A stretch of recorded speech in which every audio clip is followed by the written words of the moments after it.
Bienvenidos al ESE Business School de la Universidad de los Andes y a este gran evento con LarrainVial. Henry Timms en Chile, presentando su libro Nuevo Poder. Henry Timms es coautor del bestseller Nuevo Poder, que a través de ejemplos de negocios, política, cultura popular y justicia social, habla de cómo este nuevo poder es la clave para entender dónde estamos y cómo va a prosperar el siglo XXI.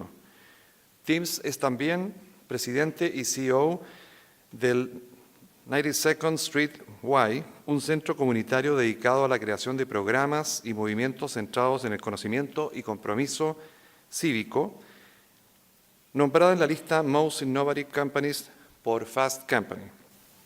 Además, Henry es cofundador del movimiento Giving Tuesday, un día internacional de filantropía, que este año lanza su versión local Giving Tuesday Chile.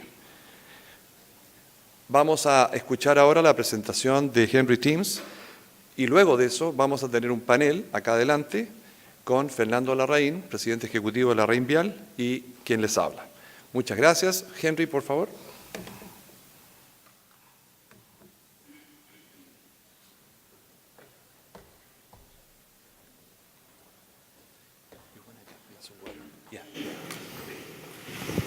Good morning, everybody. It's a real pleasure to be here in Chile for my first time. I'm especially pleased to be talking to you about New Power and about Giving Tuesday. So I wanted to start this morning with a story about how the world is changing. So the work that I do is about what's really changing in the world and what we as leaders, as businesses, as communities, have to understand if we want to change with the world. So this is the first story, and this is the story of a man, Harvey Weinstein. Think about how he used his power. He, for 30 years, held a whole industry in his hands. He could start and stop any movie. He could start or stop any career. He could start or stop any rumor. There was a survey which looked back over the last 30 years, and they looked at who had been thanked the most times from the stage of the Oscars. And in joint first place was Harvey Weinstein and God. Think about the scale of that power. It was power which operated like a currency. He had this huge amount of power that he spent when he wanted to spend it on his terms. And think how different that is to the Me Too movement. So the Me Too movement was a movement where women would step forward, and in the end, this was part of the movement that brought down Harvey Weinstein. It was a movement that was begun by the activist Tarana Burke here, but it spread all around the world because women started to tell their own stories about assault. So every time a woman said Me Too online, the whole movement got stronger. It surged across the world like a current. It flowed. It wasn't power like a currency, you hold it up, I have it, you don't. It was power like a current that surged around the world and across multiple countries brought down men who had been accusers. Story number two, think about the presidency of Barack Obama. Remember in 2008, he excited America and excited the world by this message of change. He said, "We are the change we are waiting for." Hillary Clinton was supposed to win that election. She has a habit of being supposed to win elections. She was supposed to win that election. And he came out of nowhere. He was called Barack Hussein Obama. And yet his campaign, with micro donations, with people locally feeling like it was their campaign, not just his, this huge surge of participation takes Obama into office. But once he gets into office, his presidency is actually very traditional. His presidency, that this crowd of people who helped to get him elected, once he was in office, they didn't really have a role to play. And after 8 years, Obama was personally very popular, but he handed the keys of the White House to Donald Trump. Story number 3. This was the most sobering story we researched when we wrote this book. This is a schoolgirl. She's called Aqsa Mahmood. She grew up in Glasgow in a nice school, good family. She liked Harry Potter. She was described as somebody who couldn't find her way into the center of Glasgow on a bus on her own. But in the evening, she was being radicalized by the Islamic State in her bedroom. She was online in her bedroom on the Islamic State. And she, one day, she just disappears. And 3 days later, the phone rings. They pick up the phone, and it's her, and she's on the border going into Syria. And she's calling to saying she's never coming home. But that isn't the end of her story. She then becomes one of the most effective recruiters, at 17 years old, one of the effective recruiters for the Islamic State. She builds this network all around the world of girls, using platforms like Tumblr and using Telegram, this amazingly optimistic, hopeful community she builds of other girls of her age. And they start to make the same journey she has made from around the world to Iraq and Syria. And at the same time, she's building this movement with no resources, essentially. The US government, with unlimited resources, is trying to fight against ISIS. And so what the US government does, the first thing they do is they fly bombers. They fly bombers over Iraq and Syria, and they drop paper cartoons out of the bombers on the heads of people. It was 100 years old, that tactic. That was a tactic used in the First World War. They then embraced Twitter. Finally, they realized we need a Twitter handle. And so their Twitter handle says, "Think again, turn away," and it scolds people for being jihadis, and it tries to dissuade them with this enormous logo of the State Department. This is not successful in dissuading jihadis. So I've told you three stories. One about a very powerful man and a surge of women around the world who stepped forward to sweep him and others like him away. I've told you a story of a president who mobilized this amazing crowd to get this unexpected victory, and then he left his crowd behind. And I've told you a story of a 17-year-old girl from her bedroom who can more effectively message than the US government.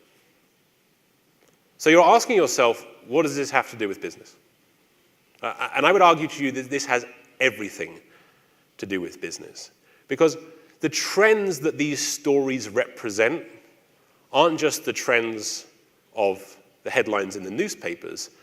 This shift is the trends that is influencing all of the businesses around the world and all of the businesses in this room. And the core argument that we make in our work is if you want to understand how the world is changing and how business is changing, it isn't enough to understand how technology is changing. You have to engage with how power is changing. So the core argument I want to make for you today is to say this, that we are seeing a shift in our world from a world that was built on what I call old power to a world that is increasingly being built on new power. So the old power world is how the 20th century worked. It's how a lot of institutions worked. And it was a world where power flowed from the top down. It was very command and control. It was very leader-driven. Real power was held by a few small number of people. And what's beginning to happen in our world, and what these stories represent, is you're seeing a world where power is not held by few, but made by many. You're seeing a world where power doesn't just download on people, but you see people upload their own power. You see a kind of power which is much more open, much more about sharing. It's much less about the big superstar leaders, and much more about the peers who can drive these communities. I'll give you another way of thinking about the difference between old power and new power. Does anyone know this game? The #1 biggest game in history is Tetris. Does anyone know who invented Tetris? This is a conspiracy theory. The Russians. It was invented by the Soviets. And so my conspiracy theory is that it was invented to distract a generation of Americans during the Cold War. So if you think about Tetris, Tetris worked like the old power world, right? It was a game that reflects a mindset. So if you were playing this game, you couldn't set the rules. You were part of someone else's game. You played on your own. It was a top-down game. These blocks just dropped on your head, and your job was to make them fit into neat lines again and again and again until eventually you collapsed under the weight of the game. That's very different to the new power world. So if the old power world worked like Tetris, the new power world works like this game. This game is called Minecraft. And if you don't know it, Minecraft is one of the most fascinating things I've come across in recent years. Minecraft is a game built with blocks, just like Tetris. Minecraft is the number 2 most popular game of all time. It's catching up with Tetris. But the dynamics of this game are very, very different. So in Minecraft, not like Tetris where someone sets the rules and you have a limited role to play, in Minecraft, it is an empty field. There are no rules. You collaborate with players from around the world to build whatever you want to build. It is made by many, it is collaborative, it is engaged, and you can make anything you want in this game. So there was a good story. The citizens of Norway recreated the entire state of Norway in Minecraft at scale. Just think about that as a civic project. They recreated the whole state of Norway at scale. So what we're seeing in business in particular is there are lots of organizations who are behaving as if the world still operates like Tetris. Here's my product, I set the rules, you have a place to play, you have a small limited role, whether you are my customer or my employee. I am going to set the rules and you are going to make things fit into neat lines again and again until you collapse under the pressure. Yet there are other businesses who are realizing that if you want to succeed, your model needs to look a lot more like Minecraft. Think about Facebook, for example, as an enormous business built on this idea that people want to participate, want to engage, want to collaborate, want to create their own content rather than simply have someone else's content dropped on their head. So as we started to think through this work, we made this following argument, which was to say, if you think about the difference between old power and new power, and you think about a generation of people who have been trained day after day after day to expect to participate in our world, to expect to share their opinion, you can start to see a difference in values. So you can see a difference between what we think of as old power values and what we think of as new power values. So let's start by just tracking through the old power values. The things the old power world valued were things like managerialism, confidentiality, expertise, long-term affiliation. Countless industries, countless businesses were built expecting the world to operate in this way. Yet what we're seeing rise up is people who have a very different set of values, who have these new power values where they believe in transparency, they believe in the wisdom of the crowd, they believe in much shorter-term engagements. So let's take an issue for a moment. Let's look at this idea of confidentiality and radical transparency. Many of you will work for organizations where the younger people in your organizations will expect to know a lot about the company. They'll want to know what decisions you've made, why you've made them. They'll want to know about where their career is going and what's going to happen next. They'll want to know how much people are getting paid. People are coming into the workforce with this set of expectations about what companies should stand for, what they should do, what they should share, which are very different than a generation who came before. And then think too about the idea of how you collaborate with the crowd. Think about that belief. Are you a strong business because you believe you can hold everything up for yourselves? Or are you a strong business because you can collaborate with your employers, with your employees, with your partners, with other institutions around the world? And I want to make one argument to you today because it's something which is really important. I don't want to argue today that old power values are bad and that new power values are good. That is not my argument today. In fact, there are many moments where old power values are really important, right? There are many. I'll give you an example from my own life, and this will be a moment of radical transparency, which is a new power value. I had my appendix out 3 months ago. Just before my book was launched, I was having some pain, so I had my appendix taken out. I wanted an old power surgeon.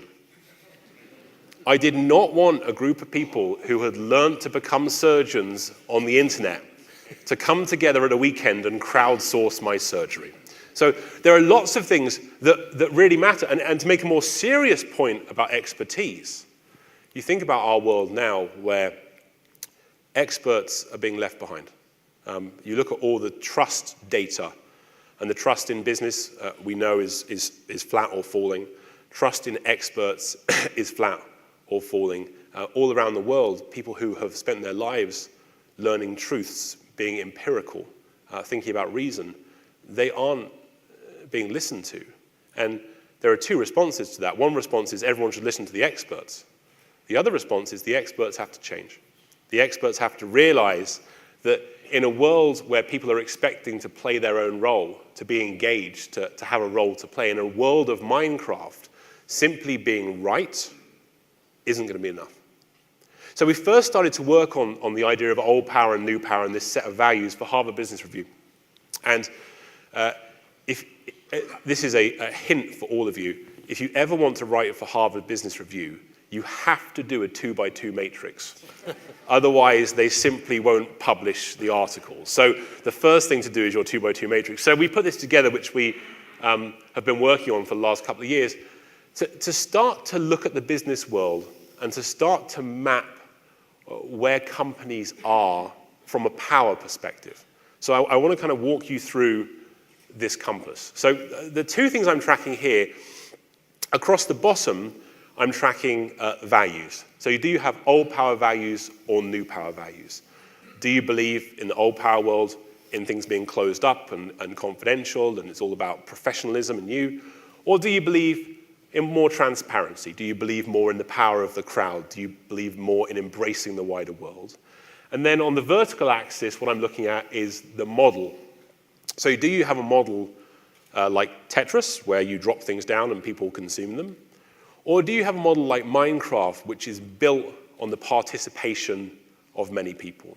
So I'm going to walk you through these four quadrants and give you a sense of kind of what we're thinking about. So in this bottom left here, we call the castles. So the castles are old power models and old power values. So to take a useful example, the Nobel Prize, right? Group of experts behind closed doors decide who the smartest physicist is, give out the prize. Old power through and through. But also just think for a moment about Apple. Now, Apple, of course, is a new technology company, but it's a very old power company, right? If you think about its model, they create their products, they drop them down on us. One day they decide we don't need a headphone jack anymore, so no more headphone jack. They have these geniuses in Cupertino, this godlike brand of Apple above us all. We wait patiently outside the stores for our new products. So, and they are, as a company, they are known for not being very collaborative.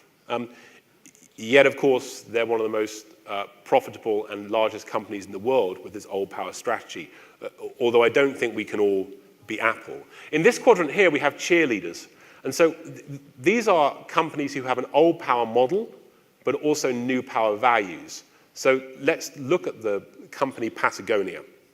Patagonia sells clothes. So they have an old power model, they just sell clothes. But what's so interesting about Patagonia is they're starting to build around their model some interesting things.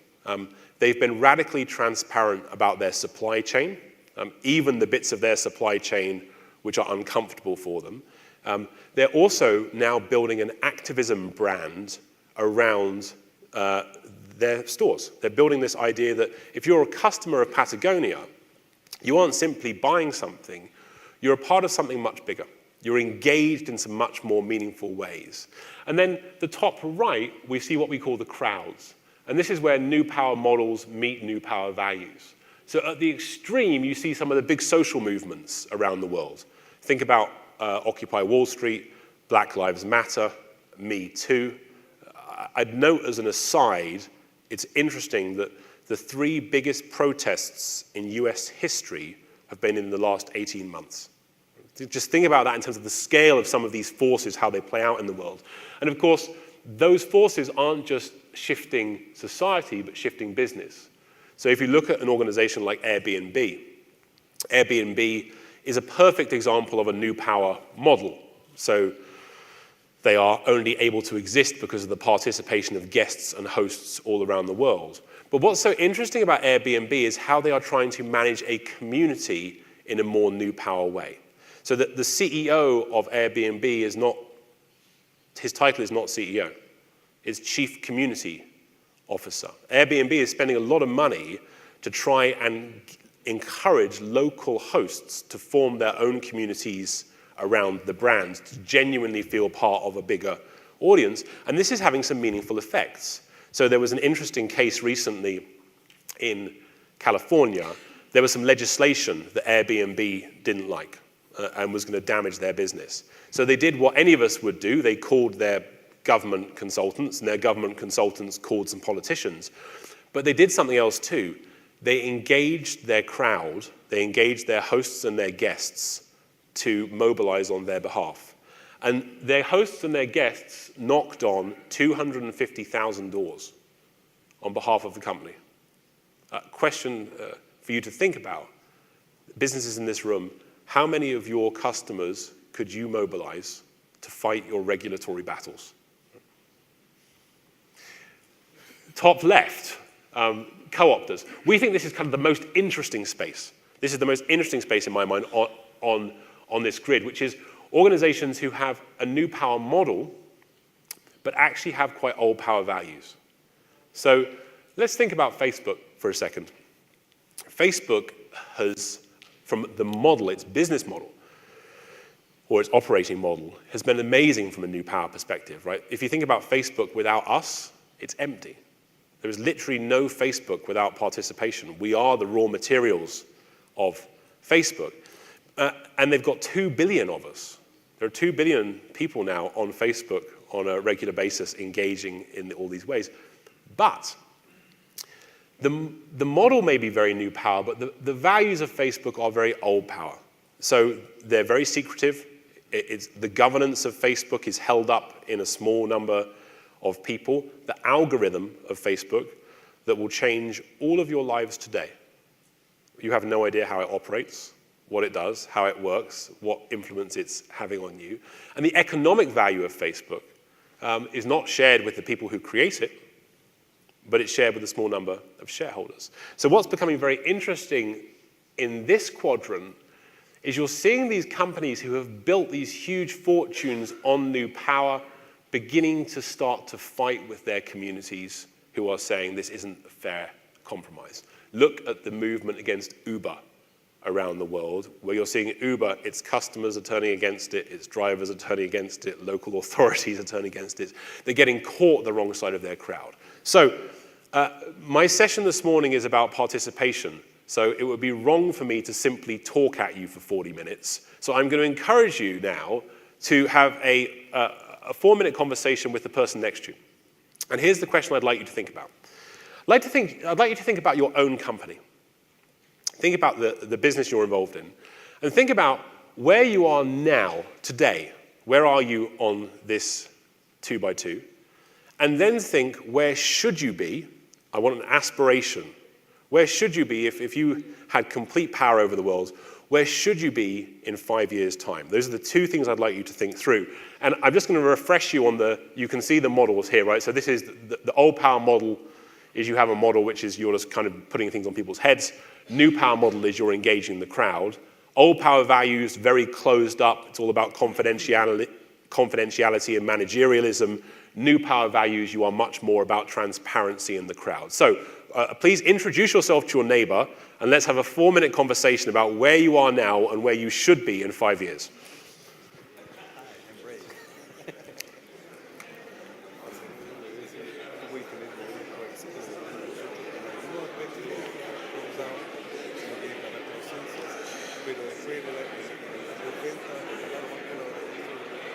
All right, ladies and gentlemen, I'm going to impose some old power on the room.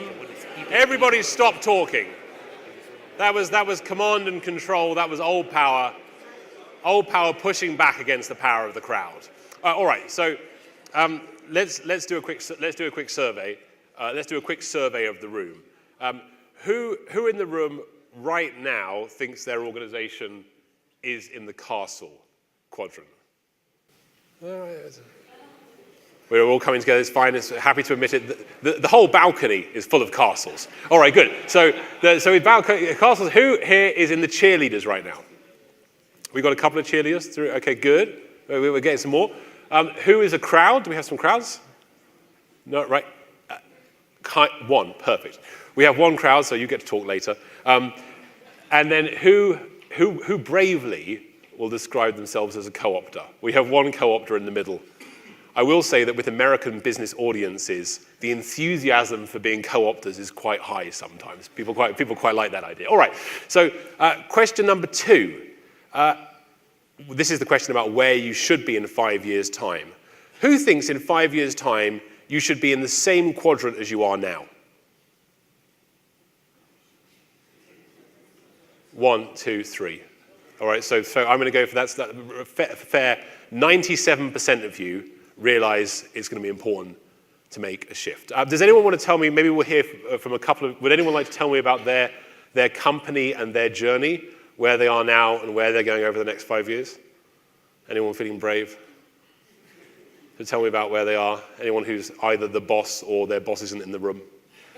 Those are the two most confident speakers at any given conference. All right, so here's the question I think I would ask. If you think about this for a second, the 97% of the people, no matter where, oh, I have one, perfect, please. I believe that's going to be very difficult to hire people. Good. You don't move from our clients to new. Did you hear that? Yeah. Yep. This is a great insight. This was the insight. If we don't have new power values, it'd be very hard to attract talent, even if our model remains old power, a set of values around that. I think it's, you think about any, let's imagine just for a second, let's imagine the 24-year-old, high potential person who's 24, who your company has just hired. Right? Think about what that person expects of the world. And let's take them out of the workplace. I'll take you out of the workplace. So I like to run a lot. I like to run. And on my phone, I have a running app made by Nike. And if I go running, here's what happens. I start running, and it plays my favorite music. And as I'm running, my friends can cheer me on Facebook to say how well I'm doing.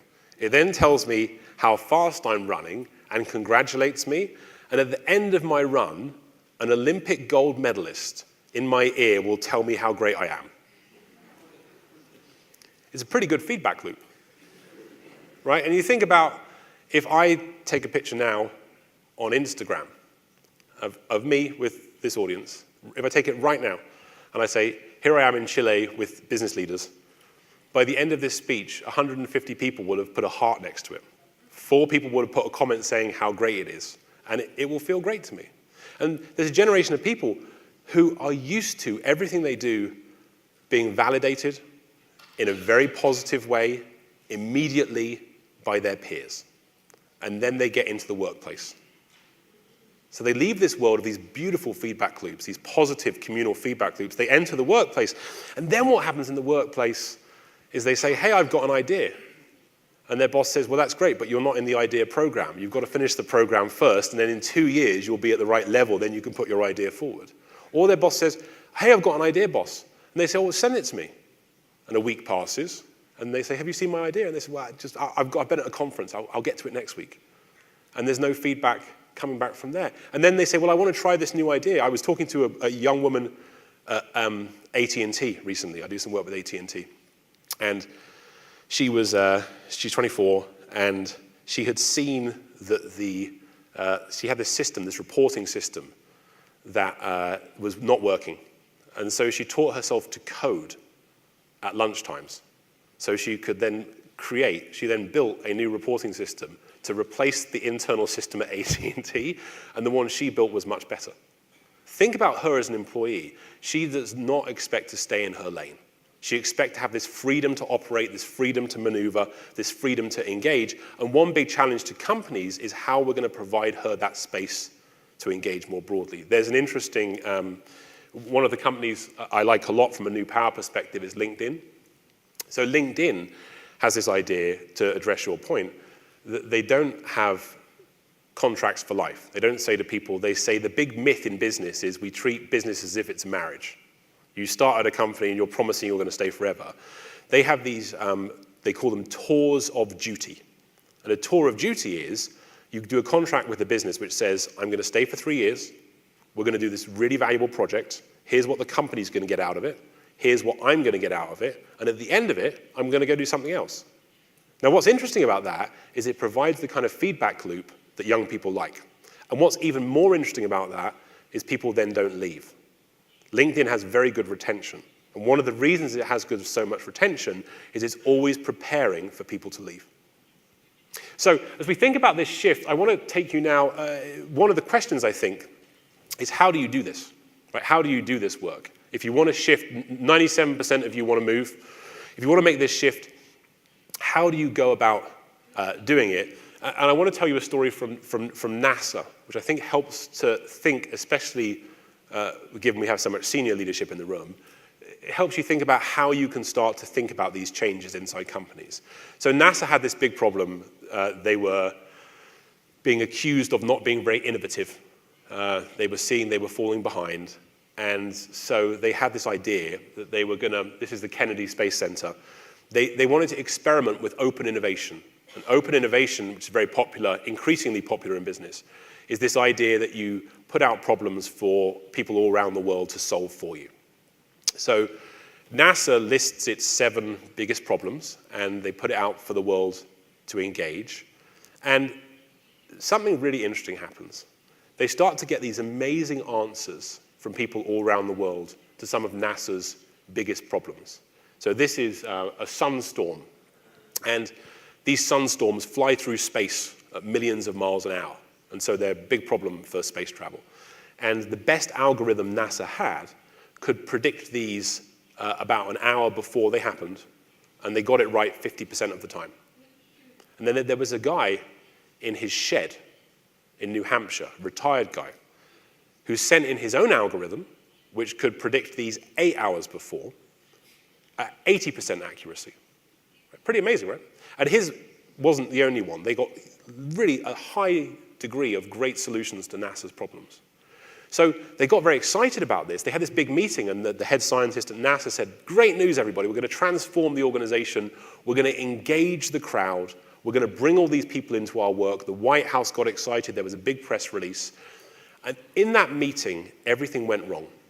There was this big problem at NASA because they had this opportunity of the crowd coming into their business, but they had 2 very different responses to the crowd. One group of people loved the idea of the crowd coming in and engaging in NASA's work, but this different group of people resisted it. They fiercely resisted the crowd coming in to NASA. So one group of people changed their jobs, changed their ideas, did new initiatives, got to know people outside NASA. The other group held the crowd at a distance. They gave bad information to the crowd so they couldn't solve problems. Some of the scientists even pretended they weren't taking part so they wouldn't have to engage with people outside the 4 walls of NASA. And this wasn't about age. These were all people of similar ages. And it wasn't about technology. These were rocket scientists. They understand these things. What this was about was people who were prepared to shift professional identity. And if you as a company, if you think about your own organization, if you're looking to engage in new power, the place to start is thinking about professional identity. How do we see ourselves as professionals? And this is some work done by my colleague Hilla Lifshif Asaf, who's a professor at NYU. And she was inside NASA for 3 years when this was happening. So she saw all this up front. And she said there's a difference between problem solvers and solution seekers. So the problem solvers are people, these were the NASA people, who think experts are the answer. They believed in high control and organizational process. But the solution seekers believe that anyone is the answer, low control and distributed process. There was a moment that she talks about where one of the scientists was talking to her colleagues. And she said to her colleagues, you have to stop thinking the lab is my world and start thinking the world is my lab. That big shift. So I want to now double click a little bit on a couple of stories from the business world, which have, I think, been particularly interesting recently. And I think show you the power of new power in business terms. So this is a story of Xiaomi. Xiaomi is a Chinese telecommunications company. They recently IPO'd at $65 billion. They're a startup. And what's interesting about Xiaomi is they have been an organization who have baked participation into their organization from the very beginning.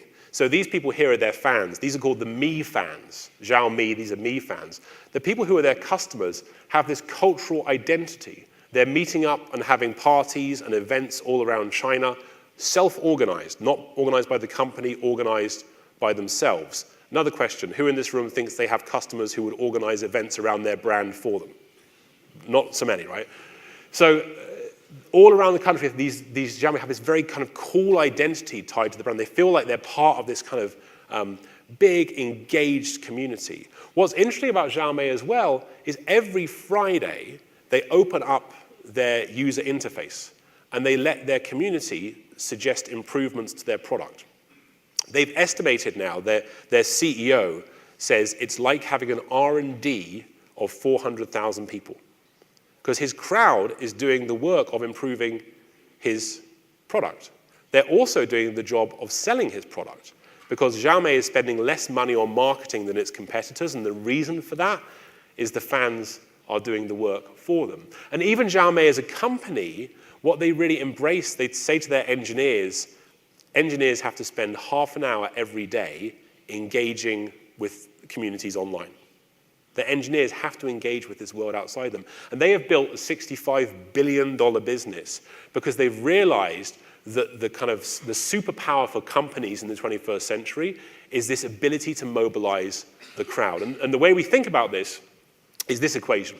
This is the equation that we think is going to define business in the next 5 to 10 years. Which is, if you want to win, you need to combine three things. There are three key elements. One is product. So if you think about Xiaomi, they sell good phones. They're good, cheap phones, but it's a really good product. So number one is product. Number two is purpose.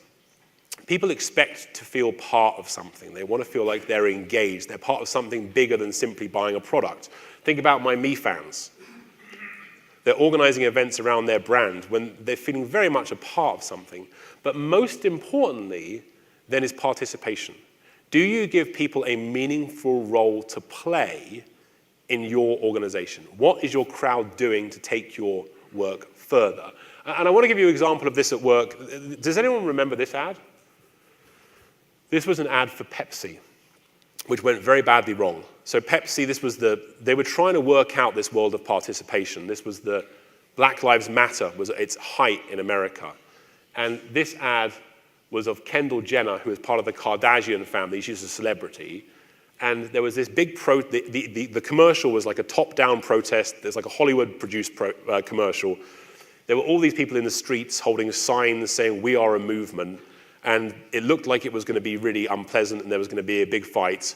But rather than there being a big fight, Kendall Jenner comes along with a can of Pepsi and gives the Pepsi to a police officer, and everyone's happy again. It was a disaster. Pepsi had to cancel it within 24 hours, and they got all these people starting to rise up against Pepsi. So this tweet was, "Every activist in the world feels dumb. All we know, it takes Kendall Jenner and a Pepsi to fix things." And then we saw content like this, which I thought was very funny. So what Pepsi got so wrong was they didn't understand how to get people to participate. They didn't understand those skills. And let's give you another example about a company who got this right. So this is a story I learned recently in Brazil about Coca-Cola. So Coca-Cola, of course, are Pepsi's great rival. And there was a phrase in Brazil which was a homophobic slur. And it was, "That Coke is a Fanta," which would be a way of being derogatory about homosexual people. And Coke, who owned Coke and Fanta, this is a real problem for them. So what they did was they issued a can of Coke. They made a special can of Coke, which said on the side of it, "This Coke is a Fanta, so what?" And inside the Coke can was Fanta. So they put Fanta in the Coke can, and they released this product for part of the Pride celebrations in Brazil. And what became so interesting about this is it got a huge amount of press, but most interestingly, people started to grab this and create their own content around this can of Coke. So people would make their own Cokes and Fantas. There are lots of people pushing it out into the world. People created their own products around this Coke is a Fanta. And what became so interesting about this campaign, they spent no money on media, and it was the biggest organic campaign in Brazil last year.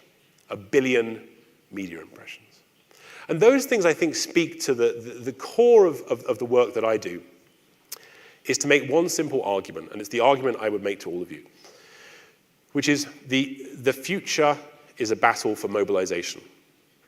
In a generation, in a world where everyone wants to engage, the businesses who can work out how to do this, how to get their fans, their customers on their side will win. And those people who are still behaving like Pepsi, thinking like you can make these adverts and drop them down on people's heads and they'll work, are going to fall far behind. And I want to finish by telling you a story about how to do this in practice, because one of the problems with people like me who have these big thoughts is people leave thinking, well, it's easy to think about it, but how do you do it, right? Practically, how do you do this? So I want to talk about a campaign that I've run, which I'm very pleased to say has come to Chile, and just talk you through how we built it, and it's called Giving Tuesday. So Giving Tuesday was a simple idea. In America, I think this is true here too, they have Black Friday, which is like a big retail day. And then also Cyber Monday, which is another big retail day. These big celebrations of shopping. People buy things for themselves. So we said, what about Giving Tuesday? So what about after 2 days where people buy things for themselves, could we create a day where people give to whatever they want to give to and give back to local causes, to hospitals, to churches, to synagogues, to communities, whatever you want to give, could we have a day where everyone gives back? And last year in America, it raised over $300 million online, and it's now in over 50 countries around the world. And Giving Tuesday has become the first global day of giving. So it's the first day all around the world where, no matter where you are from, people come together to show how they give. In Russia last year, there were events in 226 cities in Russia around Giving Tuesday. 4.5 million people took part in the United Kingdom. 2 million people volunteered in Canada. So it's scaled all around the world.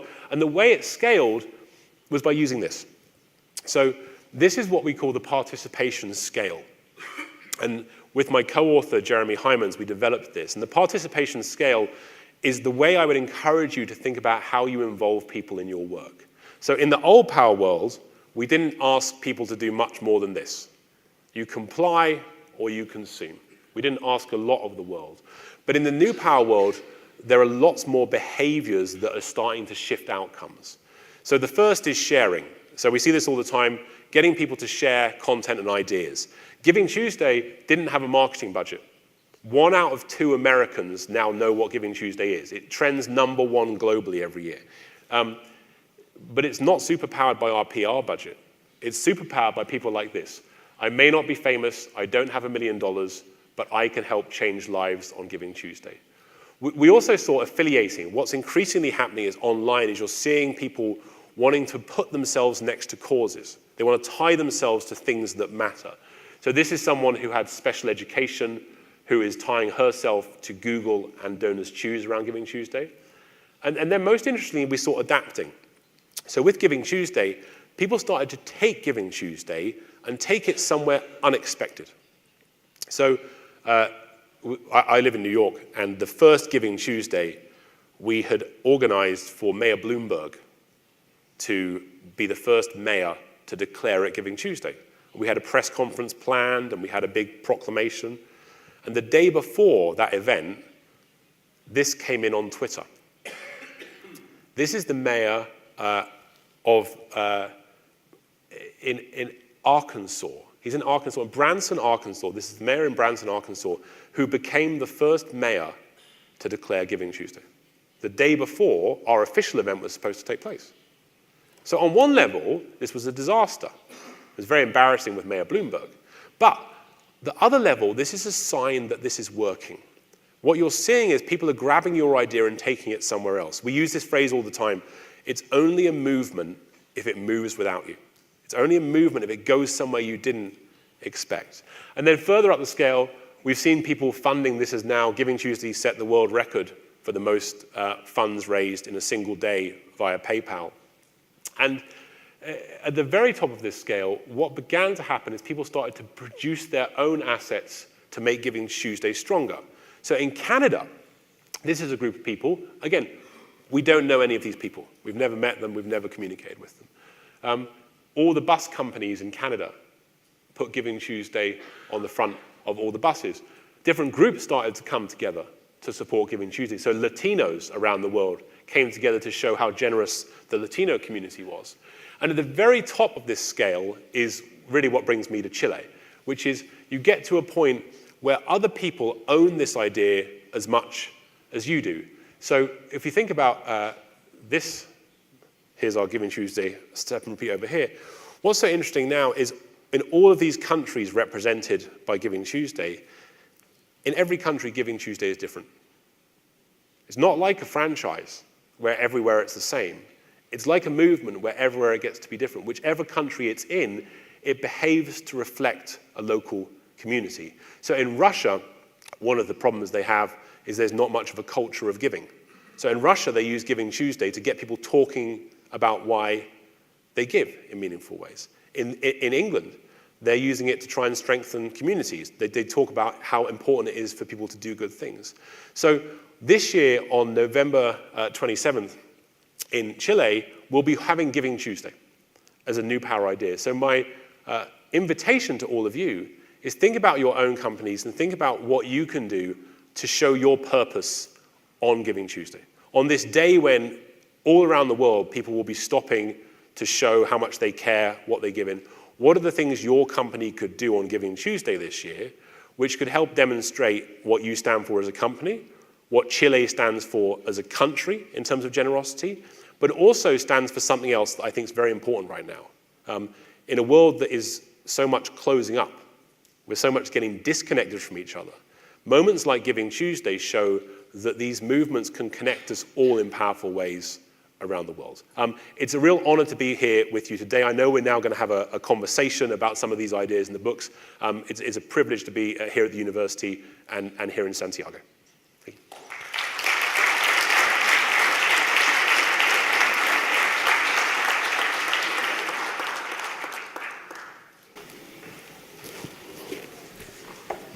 Muchas gracias, Henry. Thank you very much, Henry, for your wonderful conference. Please stay here. Vamos a tener ahora una ronda de preguntas, no solo nuestras de Fernando Larraín, presidente ejecutivo de LarrainVial, y yo, sino que también de todos ustedes. Entonces tenemos unos micrófonos, 2 personas atrás tienen micrófonos, y cualquiera de ustedes que quiera hacer una pregunta solo levante la mano y le van a pasar un micrófono. Usted habló más bien del mundo de los negocios. Usted puede hablar un poco del mundo de la política y qué benchmarks pondría en términos de quiénes lo han hecho bien en la política, en el mundo de la derecha, en el mundo de la izquierda, en el mundo. Can you talk about politics and what would be good performance in the world of the conservatives and of the liberals for you? So I was focusing my remarks on business, but actually I think the application of new power is very broad for politics. And let me give you some examples of that. I was in Brazil last week, and there's a candidate running for the election there who I think is now in the lead, called Bolsonaro. And Bolsonaro is a right-wing figure who has some very authoritarian views. He's had some very controversial things about the homosexual community, about police. And what's so interesting is he seems like a very kind of old school authoritarian candidate, but he said this thing last week that I think is an important lesson in politics. He said, I have these invisible armies. And what he meant by this invisible army was, in Brazil they're talking about TV ads all the time, the power of TV ads in politics. But what he knows is there is a community of people on WhatsApp, on different social media platforms, who right now are sharing ideas about him, creating content about his campaign, creating a lot of intensity around the Bolsonaro campaign. And our prediction is the intensity he's building with his invisible social media army will actually be much bigger than people expected when it comes to the election. And the reason we think that is it's happened at least twice before. If you look back to the Trump election, all of the data around Trump was saying he was going to lose. Right? Hillary had higher favorable ratings. People liked her more than they liked Donald Trump. They didn't like either of them very much, but they liked her more than they liked Donald Trump. But what Donald Trump had, if you measure social media sentiment, if you measure social media, Trump had much more intensity than he had favorability. And then if you go back to Brexit, the Brexit campaign, everybody thought that Brexit wasn't going to happen. All of the experts said, the polls say it's not going to happen, we have all the facts. But there was another invisible army with Brexit of all of these people on social media creating their own ideas, creating their own participation to engage people in politics. So I think across politics, you're beginning to see this idea that anywhere you see a political leader winning, you'll often see this kind of new power intensity machine tied to that candidate. And the big lesson for business here is we've trained ourselves in business to think about favorability. Do people like us well enough, right? We make sure we never get into too much trouble. We don't do anything too controversial. We want everybody to like us well enough. But what a lot of businesses are realizing is intensity is more valuable than favorability. Having everybody like you a bit actually isn't as useful as having 60% of people crazy for you. So the interesting thing you start to see in America now, I don't have a good angle on Chile, but certainly in America, you're seeing a lot of companies who were very passive before taking quite strong political views on things like gun control or things like LGBT rights. And the reason they're doing that is they realize that the battle for customers is a battle for intensity. And that's true whether you're running for office or you're the CEO of a company. Thank you. Siguiendo con la política, en Chile estamos discutiendo una reforma tributaria, tax reform. ¿Qué recomendaciones le daría usted al gobierno o a la oposición para ser efectivo en esa discusión, usando New Power values? So, if you think about taxes, or you think about democracy in general, one of the big problems is that democracy doesn't have very good feedback loops, right? So you think about the feedback loops I was telling you about earlier, my Nike running app, amazing feedback loop. But if you think about our experience of government, or in general, if I pay my taxes in America, I get a bill, I don't understand why it's so high, I'm then forced to pay that bill, and I keep getting notes saying I have to pay it straight away, I have to pay it straight away. My money then disappears, and I have no idea where it's gone, what it's been used for, or where it's ended up. So just imagine as an experiment, imagine if your taxes created better feedback loops. Imagine I paid my taxes, and it was very easy for me to understand how my money was being spent and how useful it was being spent. Imagine 6 months after my taxes, I got a note from somebody who had benefited from the taxes I'd spend. Imagine that you think about an experience which becomes more participatory, that even the experience of taxation, which I think is at the core of any society, it's an important thing, that can be made to be much more engaged and much more participatory. So as you think about tax reform, in general, I don't know enough about Chile, but my general view on tax reform is we think about it in terms of the mechanics of how much you get taxed. But I think there's actually a bigger question, which is how you get taxed. What does that tax mean in your lives? And I can see a world in which there's an organization in America I like a lot, who they're a non-profit. They're one of our partners in Giving Tuesday. And you give money to teachers. Teachers get to get money to do classroom projects. So if you give money to a teacher to do this classroom project, after you've given money, you get notes from all the kids saying, here's how much I appreciated your gift.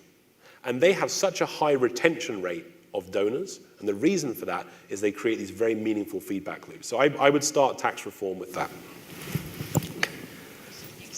Henry, sin duda este nuevo poder tiene muchas cosas muy buenas y muy interesantes. Pero ¿hay algún peligro en este nuevo poder? Por ejemplo, esto de crowd wisdom. Parece ser que las multitudes no siempre tienen mucha sabiduría, ¿no? Hemos tenido muchas guerras y eventos mundiales donde la sabiduría de las multitudes no siempre ha sido la mejor. ¿Ves tú algún peligro en este nuevo poder? Yes. I think there are lots of risks in new power. I think it can go wrong, it can make mistakes for your company, it can make you vulnerable. There are lots of risks. But none of those risks are as big as this one, which is they are reasons for you not to change. When I go and talk to audiences all around the world, I always get asked a question about risk early. And what's interesting is companies are full of risk, right? It's not as if risk is a new idea, right? We all manage risk on a daily basis, but we manage risks that we understand. They're risks that we're used to. And then we see a new risk, like new power, like the crowd, and we somehow think, well, if we invite the crowd in, it's all going to go horribly wrong. It's going to be a disaster. But the choice isn't complete control or complete chaos. That's not the choice for companies. The question is, how do you strategically find the middle path where you can get more engaged with the crowd without more risk? And I would underline this. I think the biggest danger for companies is they're going to be able to persuade themselves this isn't about them. They'll find a way of persuading themselves they don't need to change, and if you can't mobilize, you're going to get left behind. Henry, usted es muy crítico en su libro de lo que llaman los platform companies, Google, Facebook, etc. Incluso postula la tesis de lo que llaman un algoritmo público, un public algorithm, como una idea. ¿Puede comentar sobre eso? Yeah, one of the proposals we made in the book was that we think about public interest television. So we have television which is in the public interest. We put programs on that are good for society and bring people together. I don't think it's unreasonable to expect the algorithms of organizations like Facebook to work in the same way. If you imagine an algorithm that doesn't just serve the investors of Facebook, that the algorithm of Facebook, its job is to serve the investors of Facebook. But imagine the algorithm whose job was to serve society, to make society stronger. It might have some interesting features. You might be able to press a button so you can hear from people you don't usually hear from. You might be able to engage with people who are coming from proven sources. You might be able to see how you're being manipulated. One of the really important ideas, I think, is we are all being manipulated in ways we have no idea about. So I think the idea of algorithms serving the public interest is a very important one, because Lawrence Lessig, the Harvard academic, said this a long time ago. He said, code is law. And what he meant by that is the things that you encode are the things that shape our societies. Algorithms have done that in a way which is bigger than any of us have our heads around. So I like the idea of algorithms being in the open. We ought to be able to see what they're up to, and we ought to be able to lever them so as that they serve building stronger societies, not just building stronger companies. But can you comment about the companies themselves? Your views on Google? Well, I think they've done enormous good. in the world. I think if you look at Facebook, it's extraordinary to think how it's connected people in meaningful ways across the world. But I think they face a big danger. And I think their big danger is they have captured so much space that the media used to operate on, that civil society used to operate on, that their competitors used to operate on. They've captured so much space that they can't just think of themselves like a company anymore. They're so much bigger than just a company because they have intermediated everything, essentially. So I think the challenge for Facebook now is to work out quickly how they are going to create a value proposition which honors the scale of influence they have in our world, and how they do that before somebody else builds something different. Because if you imagine a social network designed in a more new power way.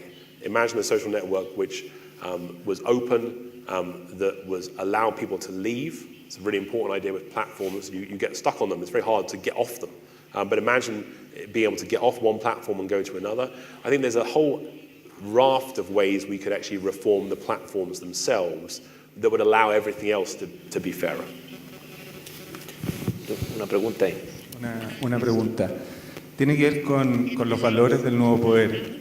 ¿Qué tan duraderos pueden ser? Son muy compartidos hoy en día por jóvenes millennials, súper listos todos, pero en la medida que se pongan más viejitos, maduren, y así como la gente a veces en términos políticos va cambiando con los años, no vaya a ser que en términos también valóricos pasen de esta sensación de compartir las cosas a una sensación más individualista y más a la antigua, más de los valores del antiguo poder. ¿Ves esa posibilidad? Yes.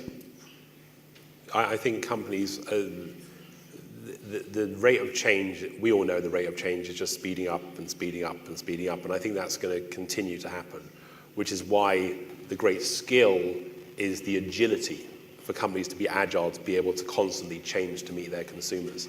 And the truth of it is a lot of companies are still playing Tetris. They're not adapting for this new power mindset. It's very hard because we were so used to in many areas. I was speaking to a different communications company recently, big communications company, and they said it was only 3 years ago we started talking to our customers. And they really meant it. They really meant that they had a huge people who paid the money every month, but they'd only started to engage with them in a way which was bigger than complaints 3 years ago. So I think it's very hard for companies to shift, but I think it's very important that they do. ¿Más preguntas? Allá tenemos una. Sí, hola Henry. Oye, una pregunta. Cuando nos hiciste hacer el ejercicio en el de New Power Compass, mostraste la diapositiva, la parte de abajo que correspondía al Old Model, eran empresas bastante convencionales, ¿no es cierto? ¿Podrían, por ejemplo, Patagonia, que pasa del Old Model en la parte de los New Values, cómo puede pasar al New Model? ¿Es posible hacer eso? Yes, yes, but difficult. So I think there are companies who have shifted from old power companies to new power models. I think Lego is a good example. The Lego company, for the last 10 years, has opened up to the world. It used to be very closed up. They would create their products, they would throw it out in the market, and they'd walk away. But they now are highly participatory with their crowds. They're all around the world. There are Lego clubs that they support. They don't own them, but they get behind them, so they encourage them. They also do a lot of innovation, open innovation at Lego. So a lot of their products are now proposed and developed by their fans themselves. So they've created this very participatory culture around Lego, and by doing that, I think they've shifted from an old power to a new power mindset. They aren't at the top right of the quadrant, but they've definitely become a new power company. It's possible, but it's very hard, and it usually needs a big crisis. Acá tenemos otra pregunta. Henry, ¿qué nos puedes comentar sobre la forma o los mecanismos de transmisión que hay desde la filosofía y el pensamiento, la generación de ideas, a la expresión después y cómo lo recogen, digamos, las multitudes y las personas que están influyendo en este mundo de New Power tan interactivo y participativo?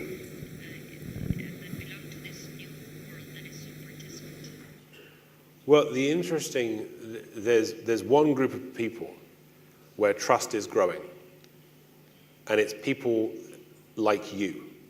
It's people like you. So the people who we trust are the people in our peer groups who surround us.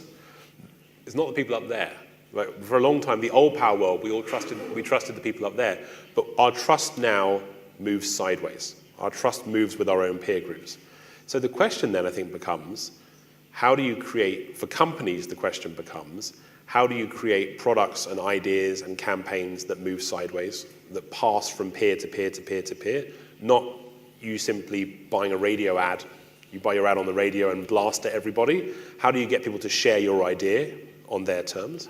And then for society, I think the question becomes, how do we make sure the right ideas move sideways? How do we get the right ideas moving sideways? You know, we're here in a university, and if you think about the academic world, there's never been a time the academic world has been more important well, certainly in centuries, right? There is an assault right now on the things that the academy stands for. You know, reason, empiricism, science. But the problem is this. Most academics are fighting that battle with a white paper and a journal and a symposium. And none of those things will move sideways. Those are all top-down things that drop on the world and no one engages with. So one of the challenges, I think, to the academic world is how do we retain the qualities that have supported the academic world for so long? You know, freedom of academic inquiry, a belief in evidence. How do we sustain that but make sure that the ideas of the academy move sideways? I think that's a really important idea. Henry, volviendo al mundo de la empresa, ¿este nuevo poder afecta a todas las industrias o sectores industriales por igual? ¿O hay algunas que se ven más impactadas por este nuevo poder, en tu opinión? So I think there's definitely, there are definitely people who have been saved so far. I think that's true. I think there are certain groups who haven't, for the nature of their business, haven't seen the crowds come in meaningful ways yet. So I think, I'll give you an example. I think healthcare is an area where new power is going to be just enormous because it makes so much sense, right? If you think about the problems in healthcare, if you can activate patients, you can mobilize patients around taking drugs, engaging in their own health, doing interesting things, it won't just make money for companies, but it will support health systems. But we've seen quite limited, some promising divisions in health, but quite limited. And I think bits of finance, I think certainly bits of the finance industry, there are some bits where you know, crowdfunding has been huge in terms of finances, but there are lots of kind of old school investment areas which have not yet seen the crowd engage in the way that I think that they will. But I don't think there's anybody who, at least to some degree, is not going to be able to manage new power.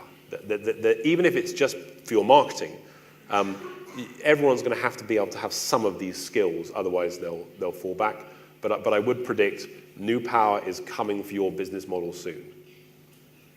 Okay. Bueno, vamos a dejar hasta aquí el panel.